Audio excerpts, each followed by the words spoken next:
नमस्कार दोस्तों, सेवा स्टडी मटेरियल एसएसएम क्लासेज में आपका स्वागत है। आज एक नए चैप्टर के साथ बहुपद। बहुत ही अच्छा टॉपिक है, बहुत ही इम्पोर्टेंट टॉपिक है। हर परीक्षा में जहाँ पर ये बहुपद आता है, जहाँ पर ये बहुपद सिलेबस में है, यहाँ से आपको 2 से 3 क्वेश्चन देखने को मिलेंगे और आपकी फर्स्ट ग्रेड में एक क्वेश्चन तो पक्का है, आने ही वाला है। यहाँ से 5 टॉपिक है, लगभग सबसे एक आता है, तो यहाँ से तो पक्का है। और जो इम्पोर्टेंट है वही हम देखेंगे। और एनसीईआरटी से आपके पूरे सिलेबस बनाया जा रहा है, इसलिए पूरी पीपीटी बना ली, इसलिए अच्छी तरीके से देखो और यहाँ से डायरेक्ट आपको क्वेश्चन देखने को मिलेंगे। चलिए स्टार्ट करते हैं। बहुपद, सबसे पहले हम देखेंगे बहुपद में सर्वसमीकाएँ। सर्वसमीकाएँ क्या होती हैं? तो सर्वसमीका क्या होती है? सर्वसमीका ऐसा समीकरण जिसके दोनों पक्ष चर के प्रत्येक मान के लिए बराबर हों। ऐसा समीकरण जिसके बाएं पक्ष और दाएं पक्ष चर के किसी मान के लिए, मतलब उसमें कोई भी मान हम चर का पुट करें तो वो दोनों साइड बराबर आनी चाहिए। जैसे हम देखें x को 1 ले लेते हैं, यहाँ पर क्या करते हैं x को 1 ले लेते हैं, x को 2 लें और y को 1 लेके इसमें रख के देखते हैं तो क्या हो जाएगा 4 - 1 = 2। ये क्या हो जाएगा 2 + 1 × 2 - 1, तो क्या हुआ 3 = 3। तो ये सभी क्या है, हमेशा बराबर रहेंगी। यही होता है सर्वसमीका का सबसे इम्पोर्टेंट रूल होता है कि दोनों पक्ष बराबर रहेंगे तो ही वो सर्वसमीका होगी, अदरवाइज वो सर्वसमीका नहीं होगी। ठीक है, तो चलो आगे देखते हैं। सर्वसमीका संबंधित कुछ इम्पोर्टेंट क्या है, फैक्ट है, इंपॉर्टेंट सूत्र है और बहुत इंपॉर्टेंट है, आपके लिए बहुत यूजफुल है, इसलिए इनको अच्छे से याद कर लें। एक कॉपी में अलग से लिख लें इन सभी सूत्रों की। जितनी भी आपके 4 से 5 टॉपिक है जिनमें जितने भी सूत्र आ रहे हैं ना, सबको एक उसमें लिख लो। 2 पन्ने के समथिंग आपके भरेंगे पर डे, उनको देख लो। मैथ आपकी ख़त्म है, 90% मैथ वही ख़त्म हो जाती है उन सूत्रों को देख के ही। तो इनकी एक सारणी बना लो अच्छे से और उसको करते हैं। एक बार देख लो, x + y², ये क्या होता है x² + y² + 2ab। ध्यान देना, ये वाला +2ab + 2ab। x - y² क्या होगा x² + y² - 2xy। x² + y² + 2xy, x + y², x - y अगर बीच में माइनस है तो -2xy आ जाएगा। x² + y² - 2xy हो जाएगा।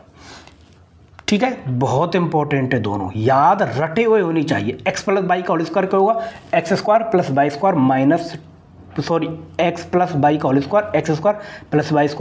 2xy होगा।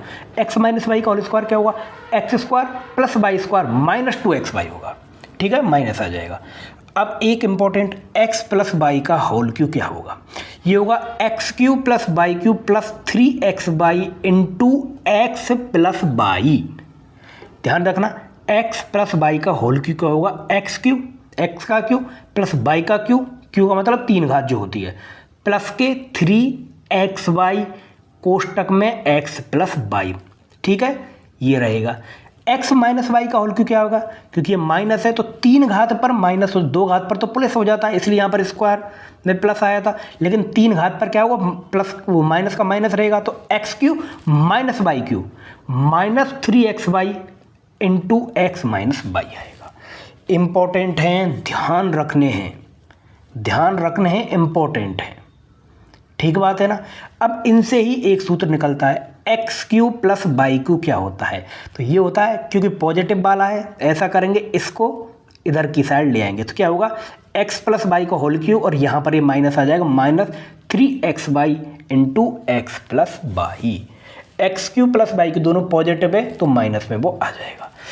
x³ - y³ माइनस है तो x - y³ इधर लाएंगे तो पॉजिटिव हो जाएगा, इसलिए आएगा +3xy × x - y।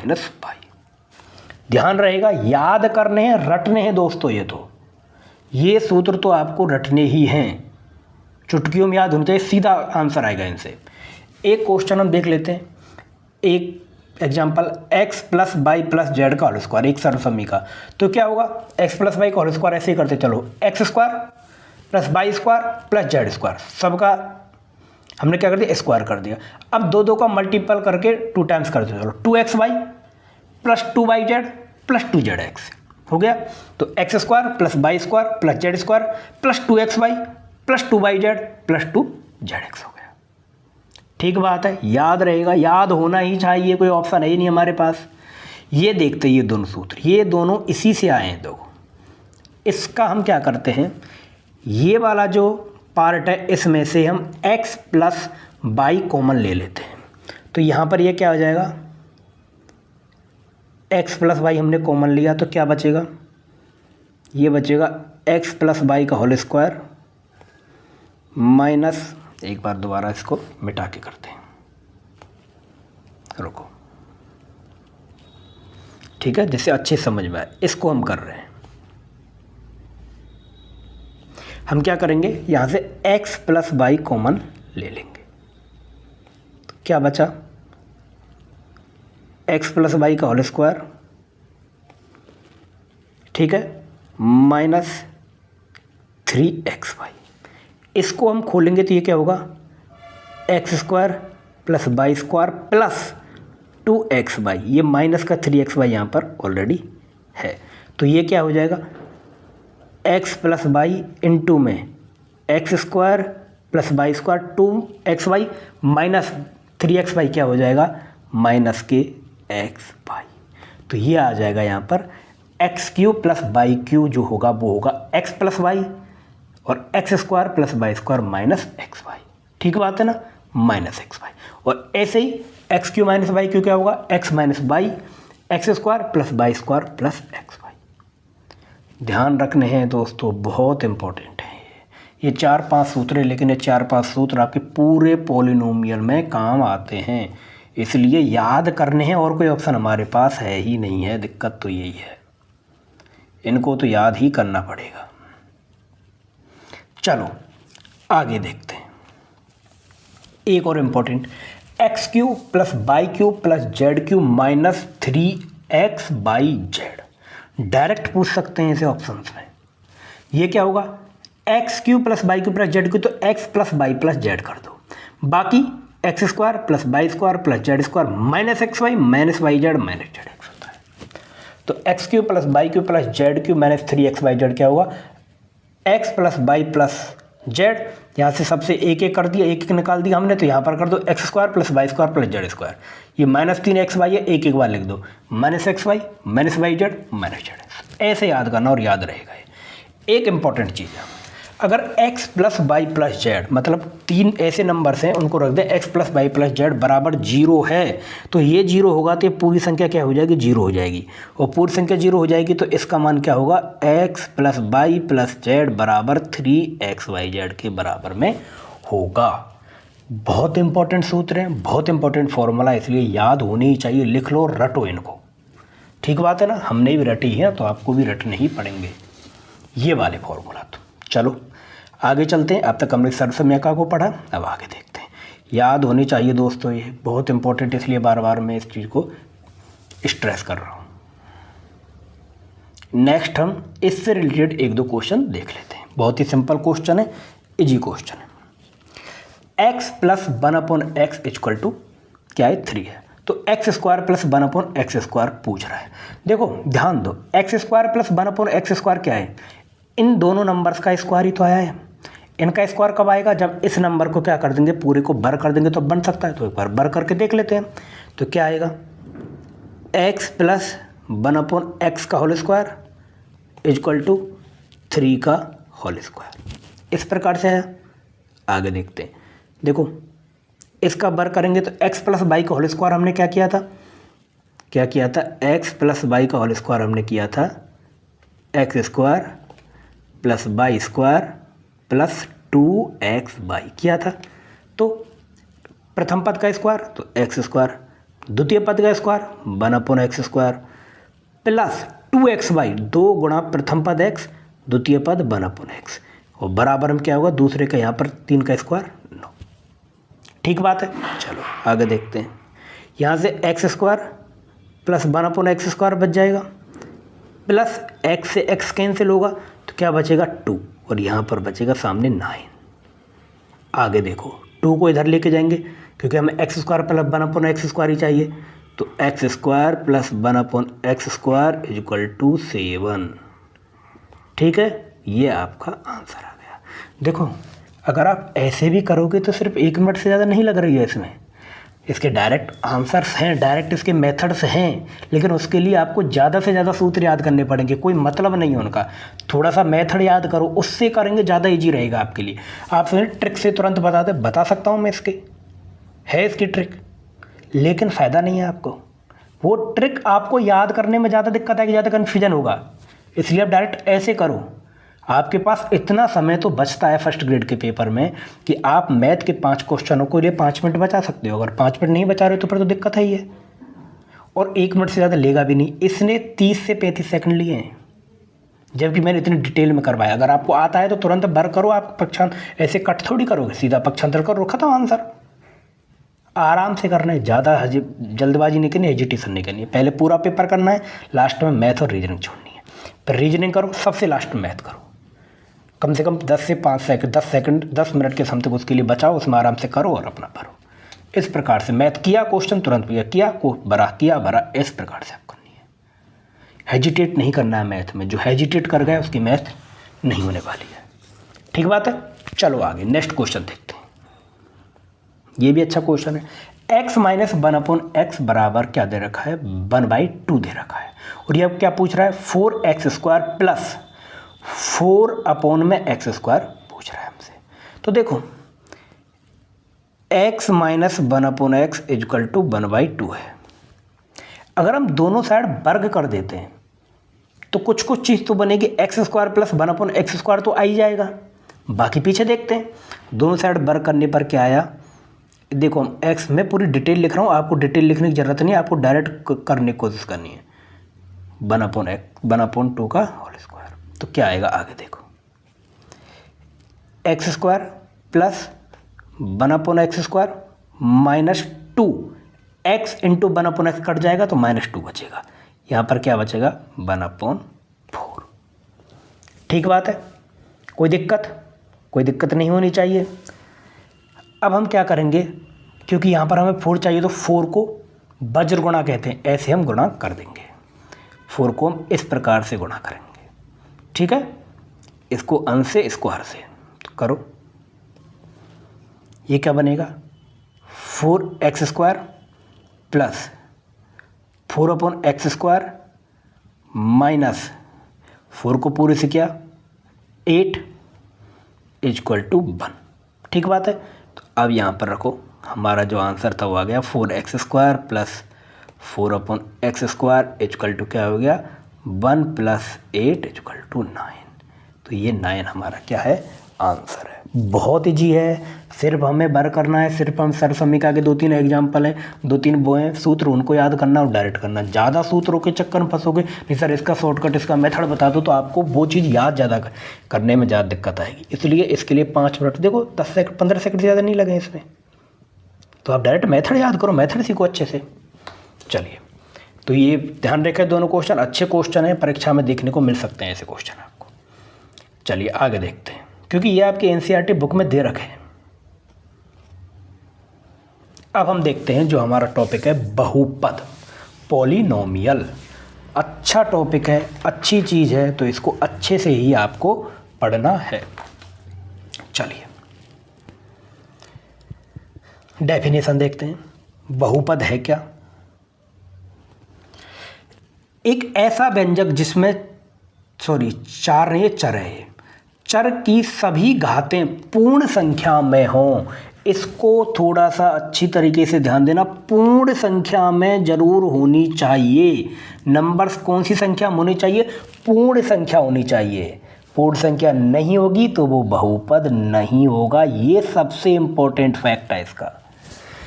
बहुपद कहलाता है, तथा चर राशि की अधिकतम घात बहुपद की घात कहलाती है। दो चीज, बहुपद में दो चीज इंपॉर्टेंट है, घात पूर्ण होनी चाहिए, सभी घातें जितनी भी उसमें घात है 1 2 3 4 5 सारी की सारी पूर्ण होनी चाहिए, पूर्ण नंबर होनी चाहिए, 1 2 3 4 5 6 7 इस प्रकार से। और जो उनकी घातें होंगी उसमें जो सबसे ज़्यादा घात है, सबसे बड़ी जो घात है, वही बहुपद की घात कहलाती है। ऐसे क्वेश्चन आए हैं और आ सकते हैं कि निम्न में से बहुपद की घात कौन सी है, इसमें से बहुपद की घात क्या है, इस बहुपद की घात क्या है। इस प्रकार से क्वेश्चन आपको देखने को मिल सकते हैं। तो देखते हैं नेक्स्ट क्वेश्चन। इसमें एक एग्जाम्पल है, उनको देख लेते हैं। व्यंजक दे रखे हैं, उनको बहुपद, उनकी घात पूछ रहा है, बहुपद है या नहीं, और उनके कौन से बहुपद, एक पदीय, द्विपदीय, त्रिपदीय बहुपद है या नहीं, इस प्रकार की बातें वो पूछ रहा है। देखो पहला देखिए 7x + 2x की पावर 9 - 3, तो क्या ये बहुपद है? बिल्कुल ये बहुपद है, क्योंकि इसमें सारी की सारी जो घातें हैं सब पूर्णांक। x की घात 1 है, x की घात 1 है दोस्तों, हम इसकी बात कर रहे हैं। x की घात 9 भी है और x की घात 0 है, इसमें x की घात 0 है यहाँ पर, लेकिन कहीं भी अपूर्ण नहीं है, कहीं पर भी रूट वाली नहीं है, तो ये बहुपद है, तो ये बहुपद है। ठीक है, अब इसकी घात क्या होगी? बहुपद की जो सबसे ज़्यादा चर राशि की अधिकतम जो घात होती है वो बहुपद की घात होती है। तो क्या है इसकी घात? 9 है। इसमें पद कितने? देखो पद कितने हैं इसमें, एक पद, दो पद, तीन पद, तो ये क्या है? त्रिपदीय है, त्रिपदीय बहुपद है। ध्यान रहेगा, अच्छा क्वेश्चन है, ध्यान रखना है इसको। अब देखते हैं नेक्स्ट है √3 x³ - 8x - 3, क्या ये बहुपद है? आ रहा है सर बहुपद तो है, लेकिन इसमें √3 आ रहा है, तो √3 आने से क्या दिक्कत है भाई? घात तो रूट में नहीं है ना, घात रूट में नहीं होनी चाहिए, घातें पूर्ण होनी चाहिए। घात तो उसकी सारी पूर्ण है, हाँ तो ये बिल्कुल बहुपद है। कितने घात का बहुपद है? सबसे बड़ी x की घात कौन सी है? 3 है, तो 3 घात का बहुपद हो गया। कितने पद हैं? 3 ही पद हैं, तो ये त्रिपदी हो जाएगा। सेम नेक्स्ट वाला देखो, x की घात 10, क्या ये बहुपद है? बिल्कुल बहुपद है भाई, x की एक ही मतलब एक ही घात दे रखी है, वो भी 10 है, पूर्ण है, तो ये बहुपद है, बहुपद कर लो। मुझे बताओ घात कितनी है? अरे भाई एक ही तो घात है 10, तो 10 घात का ये बहुपद हो गया, या इसके नीचे यहाँ पर लिखो ये 10 घात का बहुपद हो गया है। ठीक है, और पद कितना? एक पदीय है, तो एक पद है तो इसलिए एक पदीय बहुपदीय हो गया। क्लियर है? कोई दिक्कत होनी भी नहीं चाहिए। इसको आप लिख लेना, इससे आपके बहुत सारे कंसेप्ट पूरे होंगे। 1/2 x² + 1, क्या ये बहुपद है? बिल्कुल ये एक बहुपद है। ठीक है, इसकी घात क्या है? जो x की सबसे बड़ी घात है, इसकी घात क्या है? 2 है। इसके पद कितने? 2 ही पद है, तो ये द्विपद हो गया। द्विपद, हम द्विपद के बारे में अच्छे से पढ़ेंगे। इसके बाद है 7, तो क्या ये व्यंजक है? क्या ये बहुपद है? बिल्कुल ये बहुपद है। 7 x की घात 0, x का 0 को मान क्या होता है? 1 होता है, तो ये हो गया, हाँ ये बहुपद है। इसमें बहुपद की घात क्या है? 0 घात है। ये कौन सा बहुपद हुआ? एक पदीय बहुपद हुआ, ये भी एक पदीय बहुपद हुआ। ठीक बात है, इसको आप देख के बता देंगे क्या ये बहुपद है? हाँ ये बहुपद है। ठीक बात है ना? अरे बहुपद है, देखो देखो देखो, बताओ। नहीं, ये बहुपद नहीं है। क्यों नहीं है बहुपद? क्योंकि x की घात 5 है, -7 x की घात -3। क्या -3 एक पूर्ण संख्या है? बताओ मुझे, क्या -3 एक पूर्ण संख्या? -3 पूर्ण संख्या नहीं है, इसलिए क्या है? ये बहुपद नहीं है। ठीक है, तो इसकी घात और उसको हम छोड़ ही देंगे। क्या ये बहुपद है? क्योंकि देखो ये नीचे लिख रखी है, लेकिन x की घात 5/6 है, इसमें क्या है? x की घात 5/6। क्या है? पूर्ण संख्या। ये पूर्ण संख्या नहीं है, और ये पूर्ण संख्या नहीं है, तो ये बहुपद भी नहीं है। क्या ये है? इसमें x की घात 1/9 है, तो क्या ये बहुपद होगा? अरे सर कैसे बहुपद हो जाएगा? 1/9 पूर्ण संख्या थोड़ी है, नहीं है, तो ये बहुपद नहीं होगा। ध्यान रखें इस बात को। अब बहुपद नहीं है तो घात का तो मतलब ही क्या है भाई? ये बहुपद ही नहीं है, तो हम घात कैसे मान लेंगे इसे? क्या ये है? अरे भाई ये कैसे हो जाएगा? इसमें तो रूट देखो, इसकी तो पूर्ण है, इसकी पूर्ण है, लेकिन इसकी घात क्या है? x की घात √2 है, x घात √2 है, तो क्या है? बहुपद नहीं है सर। √2 घात कैसे हो जाएगा बहुपद? नहीं है बहुपद। ये गुणा में लग रहा है, गुणा में नहीं है, घात में लिखा हुआ है, थोड़ा सा एरर है, प्रिंटिंग एरर, इसलिए। ठीक बात है, तो ध्यान रहेगा। घात में, बहुपद में 2 ही चीज़ देखनी है कि घात पूर्ण है या नहीं है। घात पूर्ण है, वेरी गुड, फर्स्ट काम हो गया। और अगर उसकी घात, उस बहुपद की घात क्या है, तो उस बहुपद में x की जो अधिकतम घात है, यहाँ पर चर की जो अधिकतम घात है, XYZ कुछ भी हो, जो अधिकतम घात जो है वही बहुपद की घात होगी। याद रहेगा? क्लियर है? चलो आगे देखते हैं। बहुत सिंपल है, अच्छे से पढ़ना है चैप्टर में, आपको कुछ भी नहीं छूटने वाला है। बहुत अच्छा चैप्टर है। चर x में n घात का बहुपद। अभी तक हमने बहुपद देखे, बहुपद के बारे में पढ़ा। एक हम व्यापक बहुपद देख लेते हैं n घात का। ये किस प्रकार से बनेगा? a0 x की पावर n, पावर कम करते जाएंगे, n मैक्सिमम घात है, n घात का है, मतलब n क्या है? सबसे बड़ी घात है। n घात का बहुपद है तो n क्या है? सबसे बड़ी घात है। n प्लस 1 नहीं आएगा इसमें। क्या नहीं आएगा? n प्लस 1 घात नहीं आएगी, क्योंकि अगर n प्लस 1 होती तो बहुपद n प्लस 1 घात का होता। तो सबसे बड़ी घात कौन सी है? n है। तो सारी की सारी इससे कम होती जाएंगी। तो a1 की पावर a1 x की पावर n-1, a2 x की power n-2, dots an x की पावर 0। ये क्या है? एक बहुपद का व्यापक पद है, व्यापक बहुपद है ये। ठीक है, यहाँ पर a0, a1, a2, a3 ये सभी क्या अचर हैं, अचर संख्या है। और a0 नॉट इक्वल टू 0 होगा, क्योंकि ये 0 हो जाएगा, a0 0 हो जाएगा तो क्या n घात का बहुपद रहेगा ही नहीं, फिर n-1 घात का बहुपद हो जाएगा। ठीक है, और x की सभी घातें पूर्ण संख्या में हैं। ध्यान रखना, घातें कौन सी होनी चाहिए? पूर्ण संख्या में होनी चाहिए। तो ये क्या था अब तक जो अभी जो हमने पढ़ा था, ये है n घात का व्यापक बहुपद, n घात का बहुपद। अब इसमें n की कुछ भी घात रखो, 1 2 3 4, उसी हिसाब से ये द्विघात, त्रिघात, चौघात इसी प्रकार से बनते जाएंगे। ठीक बात है? तो आगे देखो, बहुपद के प्रकार। पदों की संख्या के आधार पर, पदों की संख्या एक पदीय, द्विपदीय, त्रिपदीय, एक पदीय, मोनोमिलियल, द्विपदीय, बाइनोमियल, और त्रिपदीय, ट्राइनोमियल। ठीक है, इस प्रकार से ये एक पद होगा, द्विपद 2 पद होंगे, 3 पद होंगे। तो ठीक बात है, सिर्फ इसको देख लो, आगे हम देखते हैं। इसको सिर्फ पढ़ना है थोड़ी बेस में।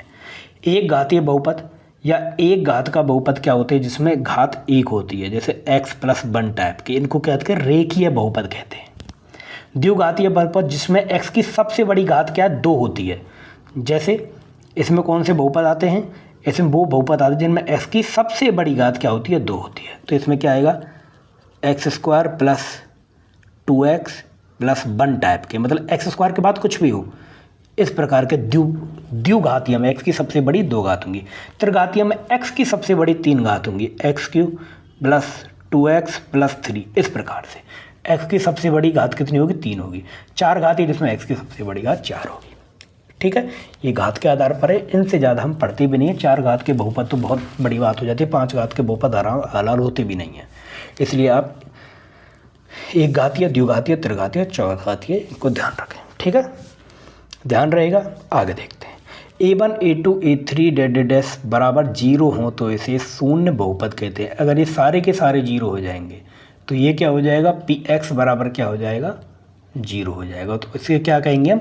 शून्य बहुपद कहेंगे, जिसे 0 से प्रकट किया जाता है और इसकी घात क्या होती है? परिभाषित नहीं होती है। पूछ सकते हैं कि px बराबर 0 है तो इसकी घात क्या है? 0 1 2 या परिभाषित नहीं, तो ये बोलेंगे इट्स नॉट डिफाइंड, परिभाषित नहीं है। क्योंकि बात यह है दोस्तों, बात पता है क्यों नहीं है परिभाषित? अब पूछेंगे सर परिभाषित क्यों नहीं है? इसकी तो हो सकती है क्यों नहीं हो, क्यों परिभाषित नहीं, मैं आपको अभी बताता हूँ। ठीक है, देखो हमने लिया, क्या बोल रहा है ये? a बराबर 0 है, मतलब ये सारी संख्या 0 होगी। तो क्या हुआ? 0। अब 0 के साथ x की घात 1 लो, 0 के साथ x की घात 2 लो, 0 के साथ x की घात n लो, सारे के सारे क्या होती है? 0 होती हैं। तो सभी घातें सही, सभी घातें सही हैं, सभी घातें ही सही हैं। इसलिए हम डिफाइन नहीं कर सकते कौन सी सही है, कौन सी वो गलत है। गलत कोई भी नहीं है देखी जाए तो, लेकिन सही भी कोई नहीं है, इसलिए इट्स नॉट डिफाइन। ठीक बात है ना? चलो आगे देखते हैं। कंसेप्ट पर ध्यान दो, क्योंकि डायरेक्ट थ्योरी के क्वेश्चन पूछे जा रहे हैं और पूछे जा सकते हैं। बहुपद का मान निकालना। देखो बहुपद के मान में कुछ नहीं होता है, सीधी सी बात है, जो x यहाँ पर जो चर है उसकी जो वैल्यू है वो वैल्यू डायरेक्ट पुट करो, पुट द वैल्यू ऑफ चर, जो चर है उसकी वैल्यू डायरेक्ट रख दो, बहुपद का मान आ जाएगा। यदि px एक बहुपद है तो x के स्थान पर कोई अचर संख्या प्रतिस्थापित करने पर बहुपद px का मान कहलाता है। जो हमें दे रखा है x की वैल्यू वो डायरेक्ट पुट करो, पुट करते ही आपको जो चर का जो बहुपद का है मान आ जाएगा। जैसे ये है, ये एक एग्जाम्पल देखते हैं, x square minus 3x minus 2 हो तो x बराबर 1 का मान ज्ञात करो। कुछ नहीं, x बराबर 1 पर मान ज्ञात करना है, x बराबर 1 रख दो, सीधा रख के तो देखो क्या आता है। तो 1 का स्क्वायर माइनस 3 इंटू 1 माइनस 2, क्या आया दोस्तों, 1 minus 3 minus 2, 1 minus 5 equal to minus 4। Sir ये तो बहुत सिंपल क्वेश्चन है। हाँ बिल्कुल सिंपल है, लेकिन प्रॉब्लम पता क्या है, ऐसे क्वेश्चन आएंगे, ऐसे क्वेश्चन आएंगे एग्जाम में। और जब आप घबरा जाओगे ना, क्वेश्चन को सही तरीके से नहीं पढ़ोगे, तब ऐसे क्वेश्चन भी गलत होंगे। इसलिए आराम से करो, पेपर से पहले टेंशन छोड़ दो बिल्कुल, जो भी होगा। ठीक बात है ना। चलिए, बहुपद का मान जो x की वैल्यू दे रखी है, या फिर जो चर की वैल्यू दे रखी है, हम साधारणतः क्या x मानते हैं, इसलिए हम बराबर वो x आ रहा है। जो चर की वैल्यू दे रखी है डायरेक्ट प्रतिस्थापित कर दो, डायरेक्ट पुट कर दो, ठीक रहेगा। चलिए आगे देखें, बहुपद के शून्यक। यदि px एक बहुपद है, शून्यक शून्यांक, यदि px एक बहुपद है तो कोई चर के बहुपद का शून्यक कहलाएगा यदि x बराबर k रखने पर बहुपद का मान शून्य प्राप्त हो। Very important. बहुपद के शून्यांक क्या होंगे कि कोई भी अचर, चर की जगह पर कोई अचर, ऐसा अचर मान रखें जिससे उस पूरे बहुपद की वैल्यू क्या आ जाए, 0 आ जाए, तो वो बहुपद के शून्यक होंगे। क्योंकि यहां पर देखो 4 आई है, -4 आई है, तो ये x बराबर 1 जो है वो बहुपद का शून्यक नहीं है। अगर इसकी जगह पर 0 आ जाती तो वो बहुपद का शून्यक होता। ठीक बात है ना। चलो, n घात के किसी बहुपद के शून्यकों की संख्या n होती है, ये वास्तविक हो या फिर काल्पनिक हो। n घात के बहुपद के शून्यकों की संख्या n होती है। द्विघात के शून्यकों की संख्या 2 होगी, वास्तविक हो सकते हैं, काल्पनिक भी हो सकते हैं। त्रिघात के n की 3 होगी, चतुर्घात के n की 4 होगी, पंचघात के n की 5 होगी, तो n घात के n की कितनी होगी, n होगी। ठीक बात है ना, ध्यान रखना। n घात का किसी बहुपद के वास्तविक शून्यकों की अधिकतम संख्या n हो सकती है। n से ज्यादा शून्यक नहीं हो सकते। 3 घात का कोई पद है तो उसके 3 से ज्यादा शून्यक नहीं हो सकते, शून्यक 2 भी हो सकते हैं। ऐसा हो कि एक भी शून्यक ना हो किसी पद का। अरे यार देखो, x² + 4, क्या इसका कोई शून्यक होगा, नहीं, कोई शून्यक नहीं होगा, क्योंकि x² है, हर चीज को रख के वर्ग कर देगा, और वर्ग करके पॉजिटिव का नेगेटिव सब कुछ पॉजिटिव हो जाएगा।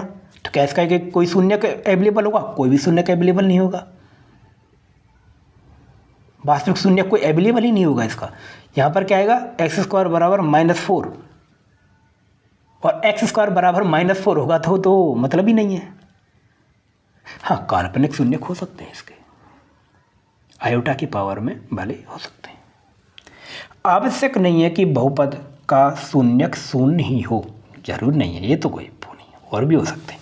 देखो ये एनसीईआरटी में दी हुई है ये थ्योरी जो है आपकी, इसलिए इसको ध्यान से पढ़ें। मैच द फॉलोइंग, यहाँ पर ABCD में पूछ लेंगे इसको, चार नीचे ABC सही है, BCD सही है, और इस प्रकार क्वेश्चन पूछ रहे हैं। सिंपल है, थ्योरी आती है, ठीक है, लेकिन वो याद नहीं होती है। पर उसी में से पूछ रहे हैं ABC सही है, BCD सही है, ACD सही है, कौन सा सही है, बस उसी में बच्चे घूम गए, जैसा अभी रीट में आया था पेपर। तो थोड़ा सा ध्यान दें।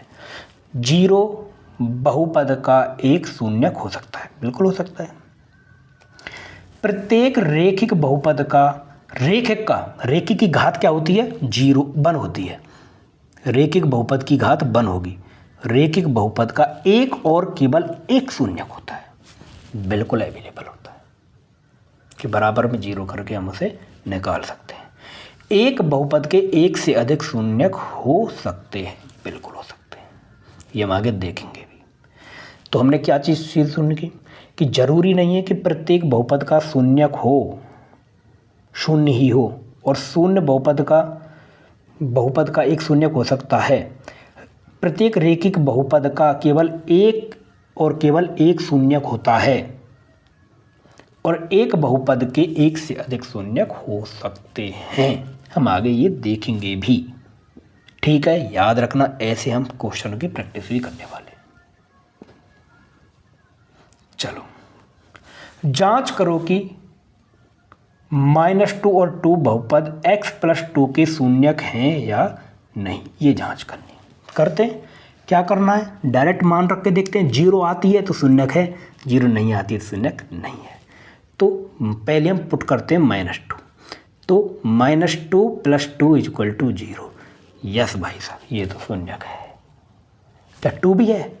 पहली बात तो हम ये भी देख लेंगे ना भाई, ये क्या है? रेखिक बहुपद है, घात 1 है, तो एक से ज़्यादा शून्यक तो इसके हो ही नहीं सकते। एक शून्यक हम निकाल चुके, तो 2 तो बिल्कुल ही नहीं है। अगर किसी को डाउट है सर थोड़ा बताओ हमें, तो कैसे होगा? 2 + 2 = 4 होगा, तो क्या है शून्यक है? नहीं।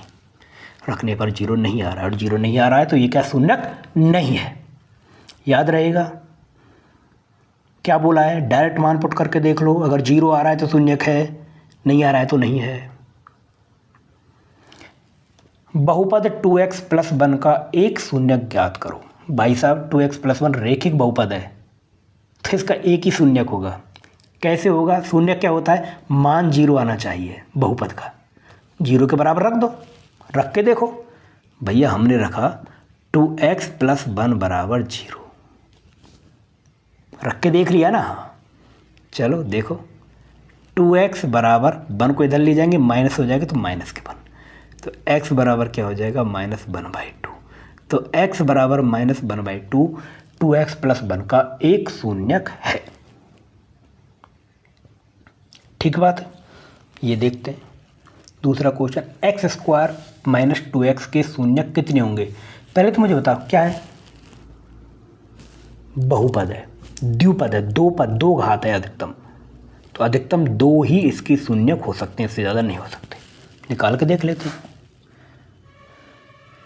x² - 2x, आगे हम करेंगे इसे, तो ये क्या हो जाएगा? x कॉमन ले लेंगे, x - 2 = 0, 0 के बराबर रखना है ना 0, तो यहाँ से क्या होगा? x = 0 और x - 2 = 0, ये क्या होगा? x = 2। तो इसके शून्यक क्या हुए? 0 और 2, 0 और 2 इसके क्या है? शून्यक है। कितने शून्यक है? 2 शून्यक। याद रहेगी ये बात? बताइए, याद रहेगी ना? शून्यक क्या होते हैं? जिनको रखने पर मान 0 आता है वो क्या होते हैं? शून्यक होते हैं। सही बात है ना? तो जो दे रखें उनको डायरेक्ट रख के देख लो, 0 आता है तो शून्यक है, नहीं आता है तो नहीं है। द्विघात समीकरण है, 2 घात है अधिकतम, तो 2 से ज़्यादा शून्यक नहीं हो सकते। फिर घात है तो 3 से ज़्यादा नहीं हो सकते। शून्यक वास्तविक भी हो सकते हैं, काल्पनिक भी हो सकते हैं। काल्पनिक शून्यक की हम यहाँ पर बात ज़्यादा नहीं करते हैं, वास्तविक शून्यक की बात हम ज़्यादा करते हैं। अब ये बहुपद x - 2 का होल स्क्वायर + 4 के शून्यों की संख्या है। ध्यान रखना, शून्यों की संख्या पूछ रहा है। चलो देखते हैं, RPSC स्कूल लेक्चरर 2018 में आया था, करके देखते हैं इसे। ये है वर्ग, करके देखो। इसका हमने देखा था अभी, वर्ग का हमने x + y के स्क्वायर का सूत्र पढ़ा था। क्या होता है? x², प्रथम पद का स्क्वायर x² प्लस दूसरे पद का स्क्वायर प्लस के 4, माइनस है तो माइनस आ जाएगा, 2x/2, प्रथम पद x, द्वितीय पद 2, ये क्या हो जाएगा? X square minus 4x plus के 4। तो ये बताओ मुझे इसके कितने शून्यक होंगे? शून्यक 2 होंगे। शून्यक कितने होंगे? 2 होंगे। लेकिन इसके शून्यों की संख्या हमें ज्ञात करनी है। शून्यों की संख्या है भाई साहब, मुझे एक बात बताओ, x माइनस 2 का होल स्क्वायर प्लस 4, इस नंबर में आप कुछ भी संख्या रख के देख लो, क्या कभी ये -4 आएगा? -4 आने पर ये 0 होगा? तो -4 कभी नहीं आएगा, क्योंकि x माइनस 2 हमेशा 0 या 0 से बड़ा होगा। तो -4 नहीं आएगा, तो इसका एक भी शून्य विद्यमान नहीं होगा, तो 0 इज द आंसर। बहुत सिंपल है ना? 2 नंबर दे के जाता, पर थोड़ा सा याद होता हमें। शून्य इसका नहीं होगा कोई भी। ठीक बात है ना? आगे चलें। चलिए, शून्य ज्ञात करने की विधियां। हमने एक विधि तो देख ली थी और देखते हैं एक दोबारा। एक घातीय बहुपद या रेखीय बहुपद का शून्यक डायरेक्ट 0 के बराबर रख दो, आ जाएगा। ठीक है, बराबर के 0 के बराबर रखने पर डायरेक्ट आंसर आ जाएगा। यहाँ से x बराबर 2 इसका एक क्या है? शून्यक है, जो इसको शून्य करता है। 2 घात वाले बहुपद की शून्यक का शून्यक। तो 2 घात वाला बहुपद क्या होता है? इस प्रकार का होता है, ये b स्मॉल में आएगा। तो ax square plus bx plus c, यहाँ पर a तो है x का गुणांक है, b x स्क्वायर गुणांक है, b x का गुणांक और c क्या अचर पद है। 3 पद हुए, घात अधिकतम 2 है, तो ऐसे बोलते हैं द्विघातीय बहुपद। ठीक है, इसकी विभिन्न स्थिति देखते हैं, इंपॉर्टेंट है इसलिए थोड़ा सा इसको ध्यान से देखना है हमें। जब c बराबर 0 हो तो उसे बहुपद का शून्य के बराबर रखेंगे तथा शून्य ज्ञात करेंगे। जब c बराबर 0 मतलब अचर पद 0 हो, अचर पद 0 हो तो किस प्रकार का बन जाएगा वो बहुपद? एक्स स्क्वायर, द्विघात बहुपद x square plus b x type का बन जाएगा। तो इस प्रकार का बनेगा, तो इसको डायरेक्ट 0 के बराबर रख दो। 0 के बराबर रखेंगे तो यहाँ से एक तो x को मनाएगा, फिर बच जाएगा ax प्लस b बराबर 0। इनको अलग अलग 0 के बराबर करो, तो एक तो क्या आ जाएगा x बराबर 0 और दूसरा क्या आ जाएगा ax प्लस b बराबर 0। ये रेखिक बहुपद हो गया। तो यहाँ तो x बराबर 0, तो एक तो इसका बहुपद क्या आ जाएगा? एक तो इसका शून्य क्या आ जाएगा? 0 आ जाएगा, और एक क्या आ जाएगा? यहाँ पर रेखीय बहुपद है तो पक्षांतर करके रखेंगे, ax बराबर माइनस के b और x बराबर क्या हो जाएगा? Minus b upon a। इसका एक क्या होगा? शून्यक होगा। इस प्रकार से हम करेंगे इसे। तो इस प्रकार से एक्स स्क्वायर माइनस 3x को बराबर 0 के रखेंगे, क्योंकि c बराबर 0 है। तो x इंटू एक्स माइनस 3 बराबर 0, तो x बराबर 0, x माइनस 3 बराबर 0, x बराबर 3। तो x 0 और 3 पर मान क्या इसका? शून्य है, तो 0 और 3 इसके शून्यक होंगे। द्विघात बहुपद है तो 2 ही इसके शून्य, 2 से ज़्यादा नहीं हो सकते। बात सही रहेगी? बिल्कुल सही रहेगी। आगे देखते हैं।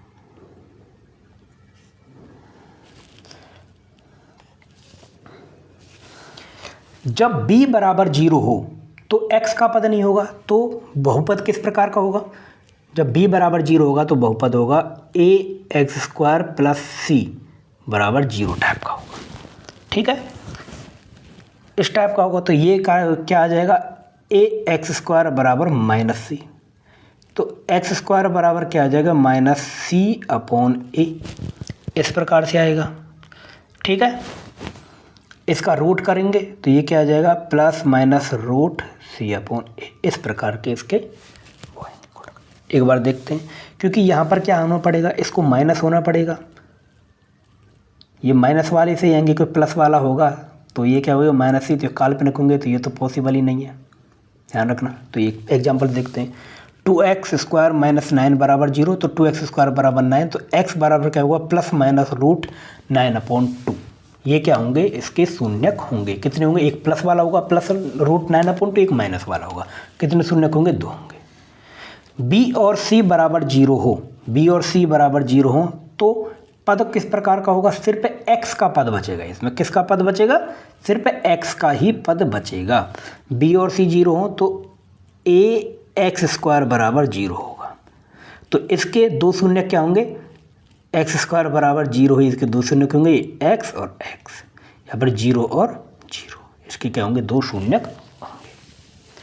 b तथा c दोनों शून्य नहीं हो, देखो a तो शून्य हो नहीं सकता, क्योंकि a शून्य होने पर वो द्विघात बहुपद रहेगा ही नहीं। तो या तो c 0 होगा या b 0 होगा या b और c दोनों 0 होंगे। तो हमने बहुत सारी स्थितियां देख ली। अब एक देखते हैं कि कोई भी 0 ना हो, कुछ ना कुछ संख्या हो।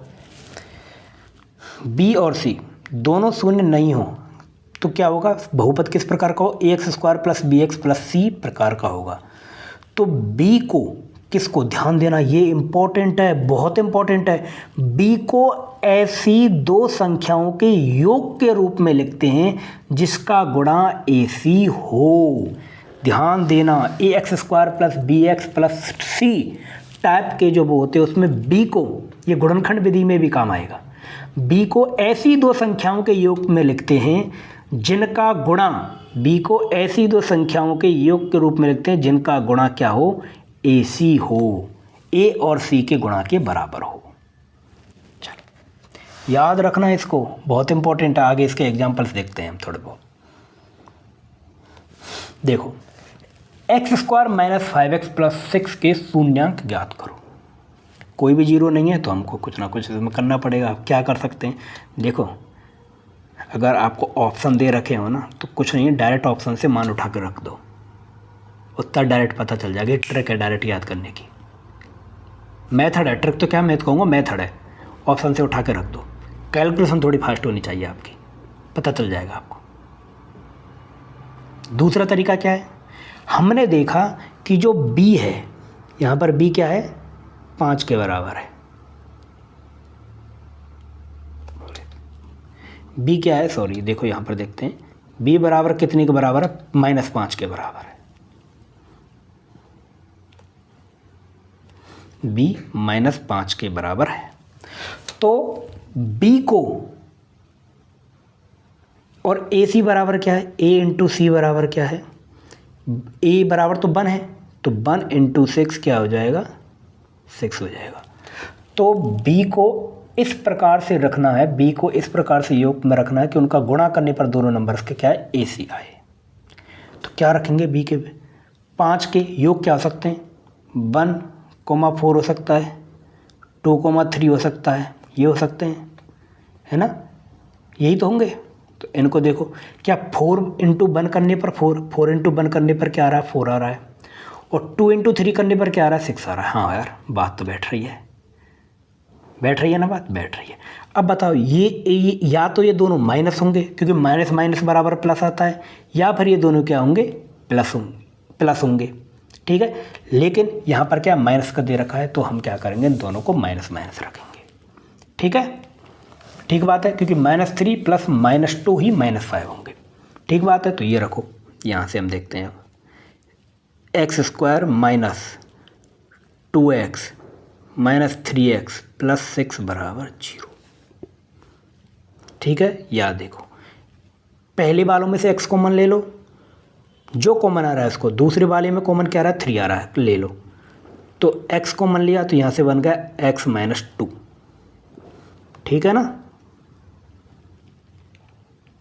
यहाँ से क्या बच गया, x माइनस 2 बच गया।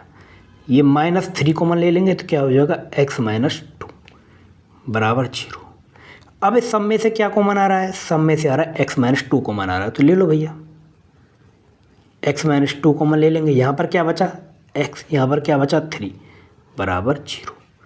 तो इसके दो क्या हो गए, x बराबर 2 और 3, इसके दो क्या हो गए, शून्य हो गए। कौन कौन शून्य होंगे, 2 और 3। तो हमने b को इस प्रकार से योग में रखा कि उनका गुणनफल क्या हुआ, ac हुआ। -3 और -2 का गुणनफल क्या होगा, 6 होगा, और -3 प्लस -2 बराबर क्या होगा, -5 होगा।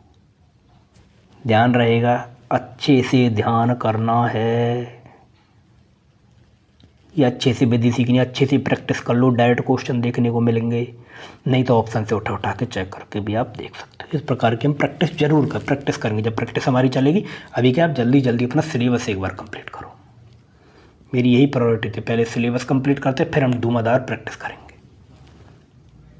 ठीक है, अब ये वाला क्वेश्चन हम देखते हैं। अच्छा क्वेश्चन है, देखो हम डायरेक्ट देखेंगे।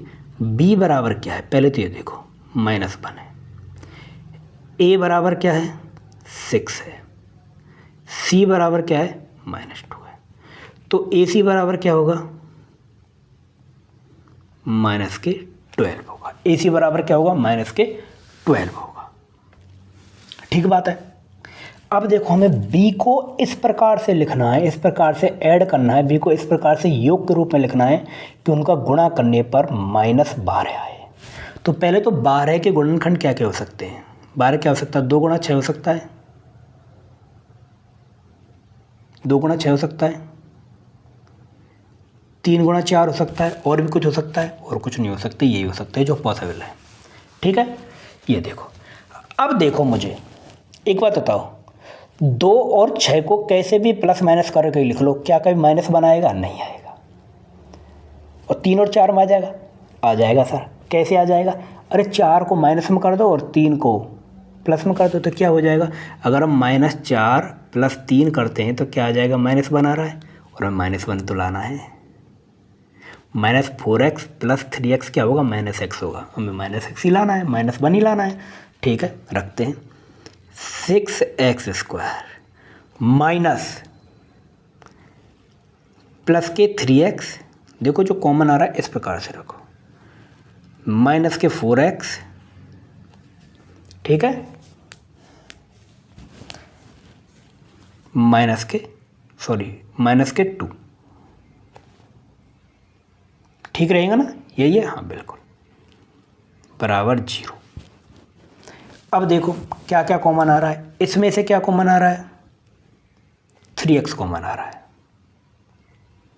3x हमने रख लिया, तो क्या बचा, x + 1 बचा। ठीक है, और यहाँ से क्या आ रहा है कॉमन, 2 कॉमन आ रहा है, माइनस के 2 कॉमन आया, तो कि आपसे क्या बचा, x + 1 बचा। तो इस सब में से नीचे हम देखेंगे, x + 1 हमने कॉमन ले लिया, तो क्या बचा, 3x - 2 बचा, ये बराबर 0 के है। तो x बराबर क्या आ जाएगा, -1 आ जाएगा, और x बराबर क्या आ जाएगा, + के 2/3 आ जाएगा। तो ये क्या होंगे, कहीं हमने कुछ गलत किया है क्या, अरे हाँ सॉरी, ये 2x आएगा, तभी हम बोलो कुछ गलत किया है हमने, 2x, तो यहाँ हो जाएगा -1/2। ठीक है, तो इसके 2 शून्य क्या गए, एक तो आया -1/2 और एक आया 2/3। ध्यान रहेगा, ध्यान ही रहना चाहिए, इस प्रकार से करो, बहुत अच्छा रहेगा। आपके 1 मिनट से ज़्यादा किसी भी क्वेश्चन में लग ही नहीं सकते, आप भले कितनी भी डिटेल तरीके से कर लो। और ये डिटेल नहीं, ये शॉर्ट ही है, बस आपको इस विधि से करना होगा। वो जब आपको क्वेश्चन ना आए तब डायरेक्ट आप आंसर रख के भी, ऑप्शन रख के भी कर सकते हैं। हम ये क्या देखेंगे, प्रैक्टिस जब सेशन करेंगे, जब ऑप्शन से ही ज़्यादातर क्वेश्चन करेंगे। लेकिन आपको मेथड आना चाहिए, जैसे प्रैक्टिस में जितना आप प्रैक्टिस करोगे, आप ऑटोमेटिक उसको ऑप्शन से करने लग जाओगे। आगे देखते हैं, चलो।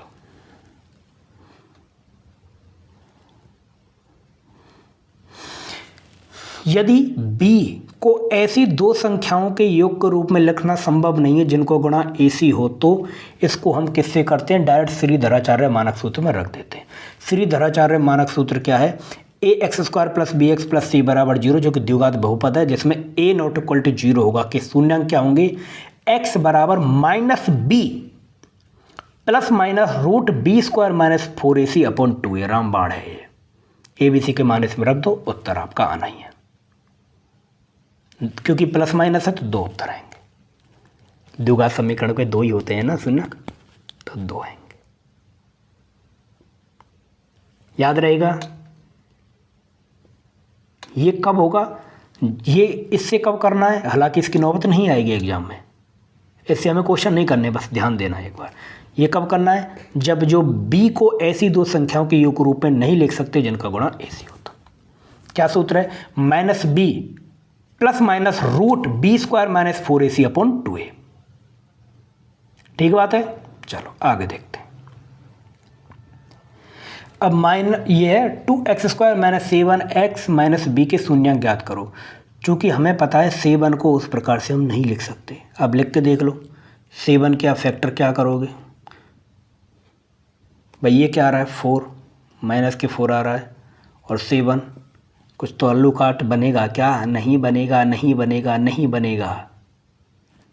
ठीक बात है ना? तो अब देखते हैं, क्योंकि 4 कभी आएगा नहीं, AC आएगा ही नहीं। 7 को इस प्रकार से नहीं लिख सकते योग के रूप में कि वो गुणा करने पर AC आ जाए। इसलिए हमें क्या करना पड़ेगा? श्रीधराचार्य मानक सूत्र विधि का ही सहारा लेना पड़ेगा। तो श्रीधराचार्य मानक सूत्र पहले ABC का मान निकाल लो। A बराबर क्या है? 2 है। B बराबर क्या है? -7 है। और C बराबर क्या है? -2 है। ये माइनस नहीं है, इस प्रकार से एरो वाला है। ठीक है, -7 है। तो विधि में रखो। अरे